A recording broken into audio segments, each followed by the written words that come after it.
감옥생활 현실판 19, 15위 공개합니다. 양복 입고 샥스핀 먹는 호화교도소. 이름만 들어도 뭐 이런 거 싶지 않아. 해달부터 너무 냄새난다 이거. 중국 베이징에 위치한 친청교도소입니다. 자, 이 교도소는 정말 아무나 들어올 수 없는 지금까지도 베일에 꽁꽁 쌓여있는 교도소라고 합니다. 그 이유는 이곳에 오는 이들이 대부분 중국의 최고위급 정치범이 수감되는 곳이기 때문입니다. 그래서 교도소 내부나 시스템에 대한 자세한 정보는 아직 세상에 많이 알려지지 않고 있다고 합니다. 하지만 최근에 중화권 인터넷 매체인 D사와 홍콩의 4대 일간지인 M사의 보도로 특별한 대우를 받고 있다는 사실이 알려졌습니다. 이들은 죄수복 대신에 일상복을 입을 수가 있습니다. 예를 들어 2008년 비리 혐의로 18년형을 받고 수감된 전 샹하이시 당서기 천량위는요. 늘 반듯한 양복 차림을 고수했다고 합니다. 죄수가요. 교도소에서 업무를 보는 것도 하는데 굳이 왜 그랬을까요? 저 교도소장님이 아니에요. 아니 뭐 네. 찾아오는 사람들을 접견하는 것도 아니고 그런 것도 왜 아닌데. 양복을 입- 자, 또 이들이 묵는 교도소는 20제곱미터 규모의 1인 1실 독방인데요. TV는 기본이고 무려 욕실도 갖춰져 있습니다. 전 충칭시 당석이었던 고시라이의 식단은 매일같이 육류와 생선류는 기본이었고요. 중국의 고급 요리를 대표하는 샥스핀, 해삼 요리 등 산의 진미를 곁들인 특별식까지 제공받았다고 합니다. 친청교도소에서 최고위급 정치범들이 호화롭게 대접받는 이유는요. 수감 생활이 끝난 뒤 다시 정계로 돌아왔을 때 자신을 교도소로 몰아넣은 세력에게 극단적인 저항을 하는 것을 막기 위해서라고 합니다. 복수할까봐 그러니까. 복수할까. 그러나 호화롭다고 알려졌어도 교도소는 교도소인 게요. 이곳의 보안시설은 중국 내에서도 손꼽힐 정도로 삼엄하다고 알려져 있습니다. 감식구멍을 통해서 24시간 관찰당하는 것은 물론이고요. 양복, 사복은 허용하되 넥타이, 또 끈이 달린 운동화는 내부반이 금지죠. 끈은 혹시 끈 욕을 위험하죠. 맬 수 있으니까. 그렇죠. 그래서 넥타이도 안 되고. 소지품 하나하나 철저하게 감시하고 있다고 합니다. 자, 슬기로운 감옥 생활 현실판 19 이번에 14위입니다. 한 죄수의 특별한 13일의 금요일. 13일의 금요일하면 단박에 전기톱을 든 살인마 제이슨이 떠오르시죠. 하지만 감옥계에는 이 남자가 있습니다. 바로 13일의 금요일마다 사랑하는 연인을 위해서 탈옥을 감행한 IQ 163의 천재 탈옥수 스티븐 러셀입니다. 스티븐 러셀이 13일의 금요일마다 탈출한 이유. 바로 그의 동성 연인인 필립 모리스가 태어난 날이 13일의 금요일이었기 때문이죠. 보험 사기로 복역 중이던 스티븐 러셀은 미국의 한 교도소에서 자신의 인생을 통째로 뒤흔들 운명의 사랑, 필립 모리스를 만나게 됩니다. 그리고 1995년 두 사람 모두 가석방되면서 동거를 시작합니다. 그런데 너무나도 사랑하는 연인 필립 모리스에게 럭셔리한 삶을 선물해주고 싶었던 스티븐 러셀은 자신의 천재적인 두뇌를 총동원, 다시 한번 큰 사기를 계획하는데 자신의 이력서를 위조해서 북미 의료관리의 최고 재무 책임자로 취직에 성공합니다. 5개월 동안 무려 약 80만 달러, 한화로 약 8억 원을 횡령해 독일의 명차 M사의 슈퍼카, 스위스 명품 시계죠 놀라스! 또 요트 라이프를 즐기며 세상을 다 가진 것처럼 럭셔리 데이트를 즐겼습니다. 하지만 결국 꼬리가 길면 잡히는 법이죠. 실제로 범죄를 저지른 스티븐 러셀의 보석금은 약 9억 7천만 원. 결국 그 혼자 교도소에 수감되고 맙니다. 그런데 그가 누굽니까? IQ만 163입니다. 천재답게 무려 판사를 사칭해 보석금을 조정해서 탈옥. 또 희대의 탈옥법으로 불리는 스킬까지 썼는데요. 미술 시간마다 녹색 마카를 슬쩍슬쩍 챙겨놓더니 교도관의 눈을 피해서 세면대에 녹색 잉크를 풀어가지고 자신의 여벌 재소자복을 녹색으로 염색했습니다. 그 이유는요. 의료 스텝으로 위장하기 위해서예요. 결국 1996년 12월 13일 금요일 또다시 탈출에 성공을 합니다. 그리고 그의 달링 필립 모리스와 눈물의 상봉을 했는데요. 하지만 역시나 또다시 체포가 되고 말았습니다. 자, 그런데 이게 웬일일까요? 하루하루 그의 몸은 삐쩍 말라가더니 이상한 징후들이 포착됩니다. You have AIDS. 곧바로 병원에 보내졌지만 결국 사망에 이르게 됩니다. 자, 혹시 지금 뭐 아휴 안타깝네. 네. 바로 지금 반응이 나왔거든요. 예. 왜요? 낚였어요. 뭘 낚여요? 아유 이 순진한 사람아. 에? 스티븐 러셀이라고요. 아, 그래요? 정신 똑바로 차려야 돼요. 사실 그는 에이즈에 걸린 척 아주 메소드 연기를 펼친 거였습니다. 얼마나 치밀했는지 무려 10개월 동안 거의 금식을 했습니다. 그리고 위조 진단서까지 만들어서 사망한 척 탈옥을 한 겁니다. 그리고 그렇게 빠져나온 날도 역시나 1998년 3월 13일의 금요일입니다. 하지만 뛰어봤자 벼룩 역시나 덜미를 잡히고 말았습니다. 스티븐 러셀은요 이전에 받았던 45년형의 탈옥과 사기 혐의까지 더해져서 총 144년형을 선고받고 현재 텍사스의 한 교도소에 수감 중입니다. 지금은 정말 초감시를 받으며 북방에서 쓸쓸히 지내고 있다고 합니다. 슬기로운 감옥 생활 현실판 19, 13위 공개합니다. 세계 최초 사설 탐정이 된 모모모. 평생 동안 무려 약 2만 명의 범죄자를 잡아들인 19세기 프랑스의 전설적인 범죄자 외젠 프랑스와 비도크 이야기입니다. 비도크는 정식 제대 명령을 받지 않았다는 이유로 평범한 빵집 아들에서 한순간에 탈영병 신세가 되고 맙니다. 그래서 결국 1795년에 교도소에 수감됐는데요. 그런데 수감 생활을 같이 한 위조 집회범의 죄까지 뒤집어 쓰게 됩니다. 그 뒤에 정말 의도치 않게 진짜 범죄자의 길을 걷게 된 비도크. 그는 그때부터 탈옥, 범죄, 옥살이, 삼중고를 반복하며 숨어 살기와 변장의 명수가 되며 범죄자의 생리와 수법을 모조리 꿰게 됩니다. 그런데 그렇게 사는 삶에 회의를 느낀 걸까요? 경찰에게 교도소 내 정보원이 되기를 자처합니다. 이때까지는 경찰도 말도 안 되는 소리네 이렇게 생각했지만요. 당시 파리의 모든 경찰들이 애를 먹던 일명 백작부인 살인 사건을 해결하는데 지대한 공을 세운 겁니다. 결국 그를 신임하게 된 경찰은 비도크의 범죄 노하우를 수사에 이용 파리 경찰국 산하의 범죄 수사과를 창설했고요. 그는 초대 과장으로 취임하게 되는데 재밌는 건 이 수사국의 멤버는 모두가 전과자. 소위 전과자 어벤져스들의 성과는 창설된 지 8년 만에 파리의 범죄율을 무려 40%나 줄였다고 합니다. 그 전문가들이 다 모였으니까 자기네들이 하던 수법이고 다 후배들일 거 아니에요? 후배들이죠. 아 얘네들도 이렇게 했네. 아유. 그리고 뿐만 아니라 비도크는 프랑스 경찰 수사 체계에도 혁혁한 공을 세웠는데 여러분 놀라지 마십시오. 처음으로 잠복 수사를 도입한 인물이 바로 비도크입니다. 게다가 근대 과학 수사의 아버지라고 불릴 정도로 범죄 사건 기록을 꼼꼼하게 기록하는 방법까지 전파했는데요. 그런데 1832년 시민들 사이에서 비도크가 자신의 지위를 이용해 범죄에 가담했다는 소문이 돌기 시작했고요. 결국 그는 수사과장에서 사임했습니다.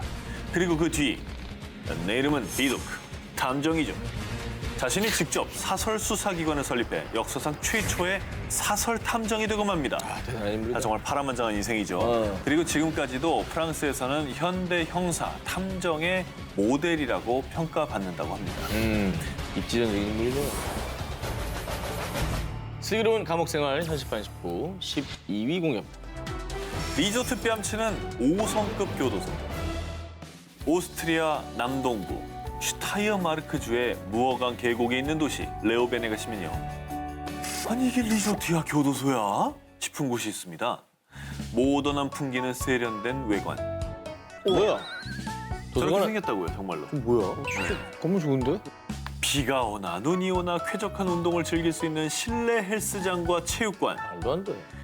거기에 문화 생활을 즐길 수 있는 도서관과 안락한 소파가 있는 휴게실까지. 아니 일부러 죄 짓겠다. 저기 들어가려고. 나도 정말. 방금 그 생각했어. 어. 저 정도면 내가 사는 집보다 훨씬 더 좋은 데 가는 그래, 사람이 그래. 너무 많을 것 같은데? 이곳은 오스트리아 저스티 젠트룸 레오벤 교도소인데요. 전 세계 교도소에서 벤치마킹 하고 싶은 일명 5성급 교도소로 불리고 있는 곳인데요. 그도 그럴 것이 수감자 개인의 사생활도 중시해서 완벽 방음까지. 여기에 가장 놀라운 건요.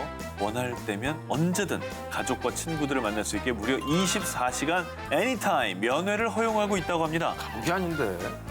아니 진짜 이거 뭐 괜히 농담이 아니라 우리 집보다 좋아요. 아 그래도 감옥인데.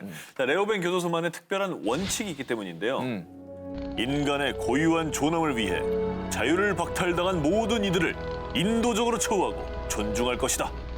즉 진정한 교종은 수감자들을 존중하는 데서 시작되고 열악한 시설이나 수감자의 인권 침해는 오히려 교정에 해가 된다는 의미죠. 이 교정 방법이 좀 획기적이어야지 여기까지만 나오면 오히려 역으로 부작용이 나지 않을까. 지금 말씀하신 대로 그 교정 효과라는 말, 네. 그 말을 잘 생각해 주시기 바랍니다. 네네. 먼저 다른 나라를 예를 들면 미국의 범죄 재발률은요 약 67%고 우리나라는 약 40% 이상입니다. 그런데 오스트리아의 범죄 재발률은 23%. 오. 세계 여러 국가에 비해서 굉장히 낮은 편입니다. 그래서 이 레오벤 교도소를 두고 다른 한편에서는 범죄자들의 수감 생활을 위해서 너무 많은 세금을 쓰는 것이 과연 맞는 일이냐, 그치. 처벌은 더 엄격해야 하는 것이 아니냐 이런 논쟁도 있었다고 하는데요. 그러니까 한마디로 막 옥죄고 막 처벌하고 이것도 답은 아닌 거고 그렇다고 해서 막 자유롭게 모든 풀어줘도 걸다 안 되고. 방임하는 것도 답이 아니니까 적절한 선을 잘 찾아야 될 것 같아요. 슬기로운 감옥 생활 현실판 19 이번에 11위 공개합니다.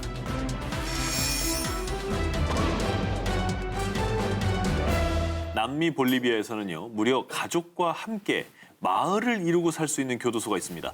바로 볼리비아 서부에 위치한 산페드로 교도소입니다. 이 교도소는 8개로 나눠진 구역에 약 1,500여 명의 수감자들과 그의 가족들이 함께 지내고 있는데요. 이렇게 마을을 이루게 된 이유는 바로 재정 문제 때문이었습니다. 교도관 인력을 줄이기 위해서 수감자들에게 교도소 마을 운영을 맡기고 있는 건데요. 그래서 교도관들은 이곳 밖에서 기본적인 순찰만 할 뿐 수감자들은 따로 죄수복도 입지 않고요. 심지어 수감자들과 가족들이 직접 평의회를 만들고 규칙까지 만들어서 생활을 하고 있습니다. 근데 이렇게 환경만 봐서는 굉장히 평화롭고 이상적인 교도소 마을 같죠. 그런데 최근 산페드로 교도소가 폐쇄 절차를 밟고 있습니다. 그 이유는 일부 범죄자들은 갱생이 아닌 코카인 재배, 진짜. 도박 이런 범죄를 이용해서 돈을 벌거나 더 악한 범죄를 양산하고 있기 때문입니다. 하지만 무엇보다 가장 큰 문제는 이곳에 사는 아이들입니다. 자라면서 마약 같은 범죄에 자연스럽게 노출이 되는 건 물론이고요. 지난 2013년엔 12살 소녀가 임신을 한 일이 발생했는데 알고 보니 어릴 때부터 수년간 아빠, 삼촌 그리고 이웃 범죄자들에게 성폭행을 당해왔던 겁니다. 결국 이 사건이 사회적인 문제로 대두되면서 볼리비아 정부는 산페드로 교도소 폐지 절차를 준비 중이라고 합니다. 반대로 볼리비아와 극과 극, 행복지수 1위로 꼽히는 덴마크 얘기를 할 텐데 이곳에도 가족과 함께 살 수 있는 교도소가 있습니다. 렌벡 국립교도소입니다. 이곳과 다른 나라 교도소의 가장 큰 차별점은 한 교도소 안에 남녀가 함께 지낸다는 겁니다. 일명 이렇게 열린 감옥 형식의 덴마크 교도소. 이렇게 수감자에게 자유를 준 열린 감옥이 덴마크에서만 총 9곳이 있다는데요. 이곳에는 진짜 기숙사처럼 혼자 독방을 쓰고요. 식사도 배급이 아닙니다. 수감자들이 스스로 요리해서 먹고요. 또, 난 정말 요리가 귀찮다. 난 요리하기 싫다. 하고 싶을 땐요. 여보세요? 저 배달되죠? 여기 교도소인데요. 피자 한 판 배달해 주세요. 더 놀라운 건요. 보통 월 1회는 면회가 아닌 외출까지 가능합니다. 아니 뭐야 이게. 월 1회는 밖에 나가도 돼요. 군대보다 좋잖아. 수감이 아니네. 짬밥만 먹어야 되는데 뭐야 이게. 이렇게 덴마크의 열린 감옥이 수감자들에게 오픈 마인드인 이유가 1970년대 북유럽에서 교도소 개혁 운동이 일었는데 이때 덴마크에서 재활을 선택합니다. 그래서 수감 생활 동안에도 목축업이나 목공 등으로 돈을 벌게 하거나요. 또 교도소 밖에서 자격증 학원을 다닐 수도 있습니다. 제 사회화 기능에 굉장히 큰 초점을 맞춘 거죠. 장점을 뒀네요. 이상적인 얘기다. 네. 물론 이곳에도 규칙은 있습니다. 마약, 술, 또 카메라 달린 휴대전화는 일체 금지고요. 이때 규칙을 어기면 일반 감옥으로 보내진다고 해요. 일반 감옥 무섭다. 여기서 일반 무서운 감옥이 거죠. 정신 바짝 들었어 지금. 슬기로운 감옥 생활 현실판 19 9위 공개합니다. 범죄자들의 파라다이스 감옥. 베네수엘라 북동부 카리브해에 위치한 섬 마르가리타. 이곳에 수감자들이 왕이자 수감자들의 말이 곧 법인 교도소가 있습니다. 바로 샌 안토니오 교도소. 자, 소위 범죄자들의 파라다이스로 불리는 이곳. 교도소 안에 디제잉 부스가 있는 클럽에 또 언제든 수영을 이렇게 쫙 춤춰 즐길 수 있는 수영장. 그리고 수감자들은 단순 면회가 아닌 여자친구와 자신의 수용실에서 개인 시간까지 보낼 수 있다고 하는데요. 아니 뭐 애들도 있는데요? 자, 그런데 말이죠. 만약 여기까지라면 덴마크의 열린 감옥을 벤치마킹 했겠나 싶지만요. 안타깝게도 범죄 도시 교도소 편 그 자체입니다. 총, 그리고 마약. 이 교도소 내에서 아주 굴러다닐 정도라고 하는데요. 교도관도 아닌 수감자가 총을 들고 교도소를 활보하거나 건물 사이에서 아주 대놓고 마약을 흡입하는 모습까지 흔하다고 합니다. 아, 참 진짜 뭐 어이가 없네요. 아니 그럼 그 총을 들고 다니는 얘기는 네. 그 안에서 뭐 총격전도 가끔 있다는 얘기네요. 들고만 다니겠어요. 그러니까. 마약도 거래한다는 얘기 아닙니까? 자, 이 모든 게 가능한 이유. 자, 이것 샌안토니오 교도소를 장악한 깽단 때문인데요. 일명 토끼라 불리는 대장 테오필로 로드리게즈를 중심으로 조성이 되어 있는데요. 핸드폰과 노트북을 소지한 수감자가 총기와 마약 거래를 주도하는데 정말 걷잡을 수 없는 큰 문제는 교도소 내뿐만 아니라 카리브해 인근 국가와 미국으로 운송되는 마약까지 도맡을 정도로 대규모로 진행되고 있다는 겁니다. 자, 부디 하루빨리 베네수엘라 최악의 무법지대 샌안토니오 교도소의 문제가 해결되기를 바랍니다.